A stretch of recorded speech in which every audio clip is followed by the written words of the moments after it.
Allahu Akbar, Allahu Akbar, Allahu Akbar. Allahu Akbar, Allahu Akbar, Allahu Akbar. Allahu Akbar, Allahu Akbar, Allahu Akbar, Allahu Akbar. Allahu Akbar kabira, walhamdulillahi katsira, wa subhanallahi bukratan wa asila. La ilaha illallah, wallahu akbar. Allahu akbar walillahil hamd. Alhamdulillah, alhamdulillahilladzi khalaqal insana wa 'allamahul bayan. Asyhadu an la ilaha illallahul karimul mannan wa asyhadu anna Muhammadar Rasulullah maqsudu bi asrafil adyan. Allahumma shalli ala Muhammad wa ala alihi wa sahbihi ajma'in, amma ba'du. Ya Allah, usikum wa iyaya bittaqwallah faqad faza muttaqun. Qala Allah Ta'ala fil Qur'anil Karim, a'udzu billahi minasyaitonir rajim. Bismillahirrahmanirrahim. Allah Subhanahu wa taala berfirman, "Inna a'tainaka al-kautsar." Sesungguhnya kami telah memberikan nikmat yang banyak kepada manusia. Fasholli lirabbika wanhar. Maka dirikanlah sholat, jangan pernah meninggalkan sholat, dan berkurbanlah. Nah, sholat hukumnya wajib harus dilaksanakan, dan kurban hukumnya sunat, tapi sangat diperintahkan. Hadirin sedikit yang dirahmati Allah, bulan depan tanggal 17 Agustus itu adalah hari kemerdekaan. Dan bulan kemarin tanggal 1 Juni itu adalah hari kelahiran Pancasila. Nah, maka pada kesempatan khutbah ini Hakim akan membahas Pancasila dan musuh Pancasila. Kenapa? Karena musuh Pancasila sama dengan musuh agama. Maka menjaga Pancasila bukan hanya kewajiban kita sebagai warga negara, tapi juga kewajiban kita sebagai umat beragama. Kewajiban semua umat beragama, bukan hanya kewajiban umat agama Islam saja. Kenapa? Karena musuh Pancasila bukan hanya memusuhi umat agama Islam saja, tapi memusuhi semua umat beragama. Apa buktinya? Buktinya banyak. Salah satu bukti utamanya kasus kemarin yang sudah viral, yang sudah heboh, yaitu kasus penutupan Holy Week. Nah, di penghujung khutbah ini kita akan paham kenapa bisa terjadi kasus Holy Week, apa tujuannya, apa maksudnya, apa pesannya, apa motivasinya, mempromosikan nama tokoh umat agama Islam dan nama tokoh umat agama Kristiani di botol minuman keras. Allahu Akbar, Allahu Akbar, Allahu Akbar, walillahil hamd. Hadirin sedikit yang dirahmati Allah, tujuan kita beragama ini sebenarnya bukan hanya sekedar untuk hidup, tapi untuk hidup setelah hidup. Maka dalam hidup jangan asal hidup, tapi harus bisa hidup untuk nanti hidup, karena di sanalah sejatinya tempat kita hidup. Nah, bicara tentang kehidupan setelah kematian, maka bicara tentang dua hal, yaitu bicara tentang surga dan bicara tentang neraka. Nah, bicara tentang surga dan neraka, perlu ditegaskan bahwa surga, neraka, kehidupan setelah kematian ini adalah sebuah kepastian. Kenapa? Karena hal ini diyakini adanya oleh semua umat beragama. Agama Islam, agama Kristen, agama Hindu, agama Buddha, agama Konghucu, agama Yahudi, semuanya di dalam kitab sucinya menjelaskan adanya surga, adanya neraka, adanya kehidupan setelah kematian. Maka kehidupan setelah kematian adalah sebuah kepastian. Karena hal ini diyakini adanya oleh semua umat beragama. Yang tidak meyakini adanya surga, adanya neraka, adanya kehidupan setelah kematian, ini hanyalah orang-orang ateis dan orang-orang komunis. Maka ateis dan komunis bukan hanya musuh umat Islam, tapi juga musuh semua umat beragama. Bahkan ateis dan komunis adalah musuh negara. Kenapa? Karena negara Kesatuan Republik Indonesia landasan dasarnya adalah Pancasila. Dan di dalam Pancasila, sila pertama dinyatakan dengan tegas satu ketuhanan yang Maha Esa. Artinya apa? artinya semua warga negara Indonesia itu harus bertuhan dan harus beragama. Yang tidak mau bertuhan, tidak mau beragama, maka tidak layak menjadi warga negara Kesatuan Republik Indonesia. NKRI harga mati, Pancasila harus dijaga, jangan biarkan siapapun mengotak-atik Pancasila. Nah, ini yang menjadi pemicu terjadinya penolakan terhadap perancangan undang-undang HIP yang pernah digulirkan di awal tahun 2020. Dan alhamdulillah walaupun tidak dibatalkan, tapi undang-undang HIP tidak jadi disahkan. Kenapa? Karena banyak yang menolak. Dan yang menolaknya bukan hanya dari umat Islam saja, tapi dari semua umat beragama. Tanggal 3 Juli 2020, ormas-ormas lintas agama yang diwakili oleh para pemuka agama Islam, agama Kristen, agama Hindu, agama Buddha, agama Konghucu, semuanya berdemo kompak tegas menolak disahkannya rancangan undang-undang HIP. Kenapa? Karena mengotak-atik Pancasila, terutama sila pertama, ketuhanan yang Maha Esa, ingin dirubah menjadi ketuhanan yang berkebudayaan. Nah, ormas-ormas lintas agama dan para pemuka agama yakin jika sila pertama ini dirubah, maka akan menyuburkan paham ateis di Indonesia. Nah, jika sebuah negara, warga negaranya sudah banyak yang ateis, maka dengan mudah negara tersebut akan berubah ideologinya menjadi ideologi komunis. Nah, maka sudah disepakati tahun 1945 bertepatan dengan tahun kemerdekaan, sudah disepakati oleh para pendiri bangsa bahwa dasar negara kita itu harus 5 sila, yaitu Pancasila. Dan saat itu sudah disepakati bahwa Pancasila sudah final, artinya tidak boleh berubah sampai kapanpun. Maka untuk selama-lamanya dasar negara kita itu harus 5 sila, yaitu Pancasila. Tidak boleh berubah jadi Trisila, 3 sila, apalagi berubah jadi Ekasila, 1 sila. NKRI harga mati, Pancasila harus dijaga, jangan biarkan siapapun mengotak-atik Pancasila. Karena Pancasila adalah dasar negara, Pancasila adalah warisan pusaka yang sudah disepakati oleh bapak-bapak kita, para founding father negara Kesatuan Republik Indonesia. Allahu Akbar, Allahu Akbar, Allahu Akbar, walillahil hamd. Hadirin sedangkan dibantu iman, pasca kemerdekaan, bangsa Indonesia pernah mengalami peristiwa bersejarah. Sejarah kelam bangsa Indonesia. Ada peristiwa pembantaian G30 SPKI, ada peristiwa pembantaian di Madiun, ada peristiwa pembantaian di Blitar, ada peristiwa pembantaian di Kanigoro. Nah, ini adalah fakta sejarah kekejaman orang-orang ateis, orang-orang komunis, orang-orang yang tidak bertuhan dan beragama. Nah, maka Soekarno mengatakan jaspelan, jangan sekali-kali merupakan sejarah. Perlihat terus sejarah kekejaman komunisme, agar apa? Agar anak cucu kita, para penerus bangsa, tahu akan bahaya laten yang bisa ditimbulkan dari ajaran komunis. Ada yang sedangkan jadi rahmat Allah, komunisme itu dilarang di Indonesia berdasarkan TAP MPRS nomor 25 tahun 1966. Komunisme, Marxisme, Leninisme semuanya dilarang di Indonesia.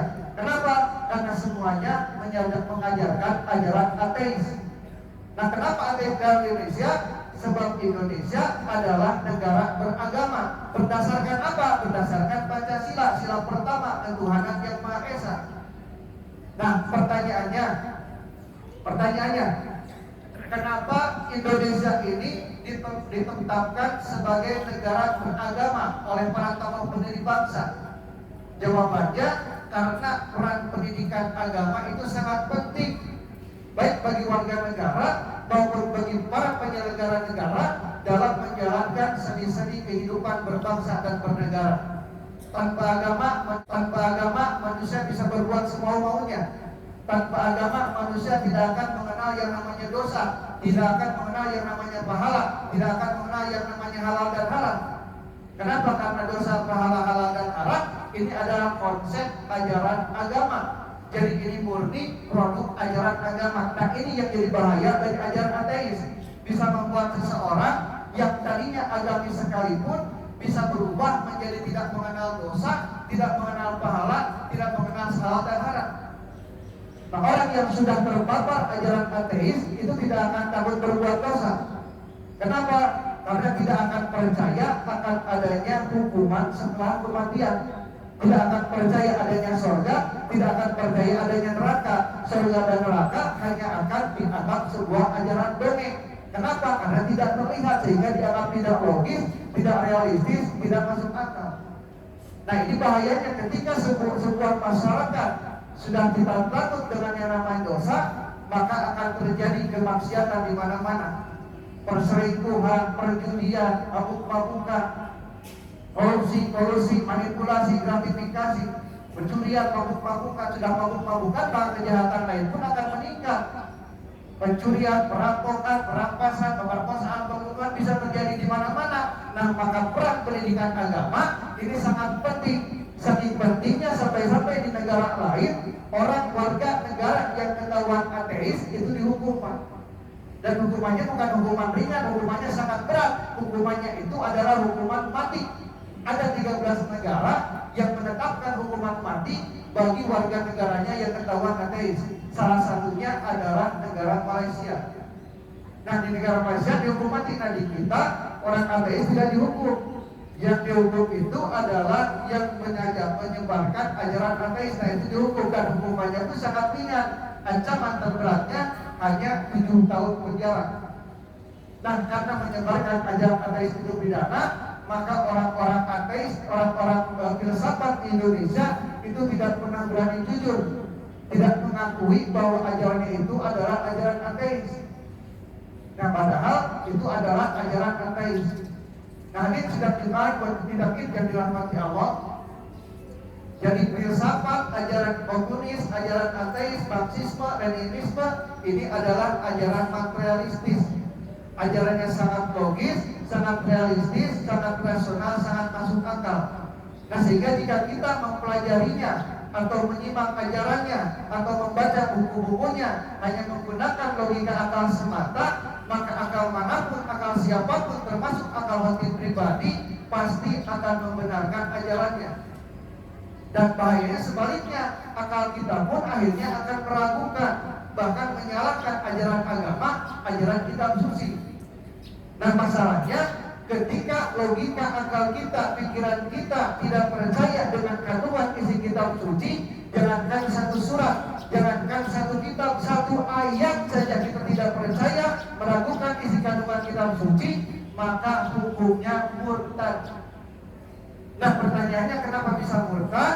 Karena kenapa bisa murtad? Ketika pikiran kita tidak percaya akan kebenaran kitab suci, jadi murtad. Sebab kitab suci itu adalah firman Tuhan, wahyu Tuhan, perkataan Tuhan, perkataan Allah Subhanahu wa Ta'ala. Sehingga jika kita tidak mempercayainya, maka berarti kita sudah mendustakan. Artinya sudah mendusta, mengabohong terhadap firman Tuhan, wahyu Tuhan, perkataan Allah Subhanahu wa Ta'ala. Maka jelas hukumnya murtad. Dan masalahnya ketika akal pikiran kita, keyakinan kita murtad, maka ulama sepakat semua hukumnya setelah meninggal nanti binari jahannam khalidina fiha abada, tempatnya neraka jahanam kekal abadi untuk selama-lamanya. Hadirin sedang dirahmati Allah, umat Islam itu semuanya sudah dijamin akan masuk surga, Pak. Semuanya dijamin. Syaratnya apa? Syaratnya harus memiliki keyakinan ketauhidan kepada Allah Subhanahu wa Ta'ala. Rasul bersabda, yahruju minar, yahruju minar, yahruju minar, akan diangkat dari neraka, dan akan diangkat dari neraka, dan akan diangkat dari neraka. Maqala la ilaha illallah wa biqalbihi wa yusairah min ghairi. Barang siapa yang tersaksi dan meyakini dengan sepenuh hati bahwa tidak ada Tuhan, yang tersaksi dan meyakini dengan sepenuh hati bahwa tidak ada Tuhan selain Allah, maka pada ujungnya, pada akhirnya akan diangkat dari neraka dan akan dimasukkan ke dalam surganya Allah Subhanahu wa Ta'ala. Wa biqalbihi wa yusairah min ghairi, walaupun dalam hatinya hanya memiliki kebaikan seberat biji jahra. Jadi keyakinan ketauhidan kepada Allah ini adalah kunci dimasukkannya kita ke dalam surganya Allah Subhanahu wa Ta'ala. Sebanyak apapun amal ibadah kita, sebanyak apapun kebaikan kita, itu di akhirat nanti tidak akan ada harganya, tidak akan ada nilainya ketika kita tidak meyakini ketauhidan, tidak memiliki ketauhidan kepada Allah Subhanahu wa Ta'ala. Maka jaga ketauhidan, karena ini adalah kunci dimasukkannya kita ke dalam surganya Allah Subhanahu wa taala. Hadirin sekalian yang dirahmati Allah. Jadi ajaran filsafat itu harus dijauhi karena itu adalah ajaran akal. Itu bukan ajaran para nabi. Itu adalah ajaran tokoh filsafat barat, Aristoteles, Socrates, Plato. Nah, Aristoteles, Socrates, Plato itu sudah lahir sebelum Nabi Muhammad, jauh sebelum Nabi Isa, jauh sebelum Nabi Yahya, jauh sebelum Nabi Zakaria. Nah, tapi para nabi tidak pernah menyampaikan mengutip para tokoh filsafat. Kenapa? Karena itu adalah ajaran akal. Sedangkan ajaran nabi itu bukan ajaran akal, Pak. Ajaran nabi itu adalah ajaran wahyu, ajaran firman yang berasal dari langit. Berasal dari langit, diturunkan ke bumi melalui perantara malaikat Jibril, lalu disampaikan kepada para nabi dan rasul, lalu dituangkan ke dalam tulisan, lalu dibukukan dan jadilah sebuah kitab suci. Nah, jadi ajaran para nabi itu adalah ajaran kitab suci, sedangkan ajaran filsafat itu adalah ajaran akal, buah pemikiran Aristoteles, Socrates, Plato. Dan boleh jadi ajaran filsafat ini adalah ajaran Fir'aun. Kenapa? Karena terbukti Fir'aun itu orang yang cerdas, orang yang pintar, tapi dia tidak percaya ajaran para nabi.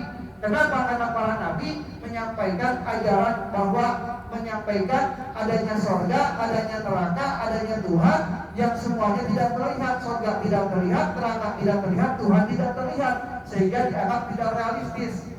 Nah, akhirnya dianggap sebuah ajaran dongeng oleh orang-orang yang hanya menggunakan logika akal semata untuk mencari kebenaran. Terakhir, mohon doa, sedang membuat sebuah buku yang bertema perspektif ajaran agama terhadap ajaran filsafat yang berpotensi melahirkan perang sekuleris, pluralis, libertaris, ateis, dan komunis. Nah, kenapa Khatib menyandingkan ajaran ateis dan ajaran komunis? Karena Khatib menemukan adanya korelasi antara ajaran filsafat, ajaran ateis, dan ajaran komunis. Salah satu korelasi utamanya adalah yaitu tokohnya sama. Tokohnya itu adalah Karl Marx. Nama lengkapnya Karl Heinrich Marx. Nah, Karl Marx ini ada dijuluki Bapak Komunis Dunia, dan notabene dia pun seorang tokoh filsafat dunia. Nah, Karl Marx ini adalah orang ateis, maka orang-orang yang belajar filsafat umumnya jadi ateis. Kenapa? Karena Karl Marx pun orang ateis. Nah, Karl Marx itu sangat benci orang-orang ateis itu sangat benci ajaran agama. Sehingga Karl Marx mengatakan bahwa agama itu adalah opium. Jadi agama itu dianggap sebuah candu yang memabukkan. Nah, kata-kata mabuk agama ini adalah ajaran Karl Marx, ajaran komunisme. Jadi sekarang sedikit-sedikit ketika seseorang berbicara agama suka dikatakan mabuk agama. Nah, ini jangan hati-hati, jangan ikut-ikutan, karena ini adalah ajaran Karl Marx, ajaran komunisme. Doktrin orang-orang komunis agar kita manusia menjauhi ajaran agama. Nah, apa sekarang? Lalu apa kaitannya dengan kasus Hollywood kemarin? Kenapa Hollywood mempromosikan, menempelkan nama tokoh umat agama Islam dan juga nama tokoh umat agama Kristiani di minuman keras? Jawabannya karena minuman keras itu memabukkan. Nah, karena minuman keras memabukkan itu, maka dianggap orang-orang yang berpesannya, orang-orang yang beragama itu dianggap orang-orang yang mabuk. Mabuk apa? Mabuk agama. Nah, ini doktrin ajaran ateis, ajaran Karl Marx, ajaran komunis. Hadirin sidangin yang dirahmati Allah, yang terakhir pesan Khatib ini terakhir penting sekali. Jadi jangan mencari ilmu agama, jangan mencari cara masuk surga, jangan mencari ilmu cara menghindar dari. Hadirin sidangin yang dirahmati Allah, yang terakhir pesan Khatib ini terakhir penting sekali. Jadi jangan mencari ilmu agama, jangan mencari cara masuk surga, jangan mencari ilmu cara menghindar dari neraka, dari orang-orang yang pintar, orang-orang yang cerdas, tapi tidak beriman. Apa itu iman? Penting itu. Apa itu iman? Iman itu artinya percaya, baik secara istilah, secara harfiah, secara etimologi, secara bahasa, secara syariat, secara hakikat, artinya sama. Iman itu adalah artinya percaya. Percaya terhadap apa? Percaya terhadap adanya perkara-perkara gaib. Kata siapa? Kata Allah Subhanahu wa taala di dalam Al-Qur'an di surat awal, ayat awal Allah menegaskan alladzina yu'minuna bil ghaib. Ciri orang yang beriman itu wajib percaya adanya perkara-perkara gaib, wajib percaya adanya surga, adanya neraka, dan adanya perkara-perkara gaib lainnya yang dijelaskan di dalam kitab suci Al-Quran, di dalam kitab suci Al-Quran. Jadi orang-orang yang beriman itu adalah orang-orang yang percaya terhadap adanya perkara-perkara gaib. Nah, maka perkara gaib itu tidak bisa dicerna oleh logika akal. Maka hati-hati akal kita itu bisa merusak keyakinan ketauhidan kita kepada Allah. Itu padahal itu adalah kunci dimasukkannya kita ke dalam surganya Allah Subhanahu wa Ta'ala. Jadi jangan rusak keyakinan ketauhidan kita, tapi keyakinan dan ketauhidan kita itu harus dipelihara, harus dipupuk. Bagaimana caranya? Caranya yaitu dengan melaksanakan amal ibadah, dengan melaksanakan berzikir, memperbanyak beristighfar. Dan zikir yang paling utama, ini yang paling utama adalah la ilaha illallah, bersaksi bahwa tidak ada Tuhan selain Allah. La ilaha illallah, la ilaha illallah, la ilaha illallah. Dan termasuk hari ini kita berzikir, bertakbir, Allahu Akbar, la ilaha illallah, wallahu akbar, la ilaha illallah. Rasul bersabda, man kana akhiru kalamihi la ilaha illallah dakhala jannah. Barang siapa yang ketika meninggal mengucapkan kalimat la ilaha illallah, maka akan masuk surga, kata Rasul. Jadi jangan, hati-hati, ibadah harus menjadi pupuk, adalah ibadah adalah pupuk, adalah cara menjaga kita, ketauhidan kita. Nah, mudah-mudahan kita semua dan keluarga kita semua diberikan keyakinan, ketauhidan kepada Allah Subhanahu wa Ta'ala, sehingga kita semua bisa masuk ke dalam surganya Allah Subhanahu wa Ta'ala. Sekali lagi yang dikatakan bahwa umat Islam dijamin akan masuk surga. Syaratnya apa? Syaratnya harus memiliki ketauhidan, keyakinan kepada Allah, la ilaha illallah, tidak ada Tuhan selain Allah. Hindari ajaran-ajaran sesat, ajaran-ajaran akal, karena mau tidak mau pasti akan merusak ketauhidan kita kepada Allah Subhanahu wa Ta'ala. Pupuk ketauhidan dengan ibadah dan dengan banyak-banyak berzikir istighfar, dan juga berzikir la ilaha illallah. Alhamdulillah. Akhirul kalam, sakitu Allah desa berdoa, semoga kumpulkan pastaka urang nyuhunkeun pangampura kamu samuga kamu Subhanahu wa Ta'ala di nusa budaya dosa urang sadaya. Alhamdulillahilladzi hamdan syakirin, hamdan na'imin, hamdan yuwafi ni'amah wa yukafi'u majidah. Ya Rabbana lakal hamdu kama yanbaghi li jalali wajhikal karim wa adimi sultanik. Allahumma sholli ala Muhammad wa ala alihi wa sahbihi ajma'in.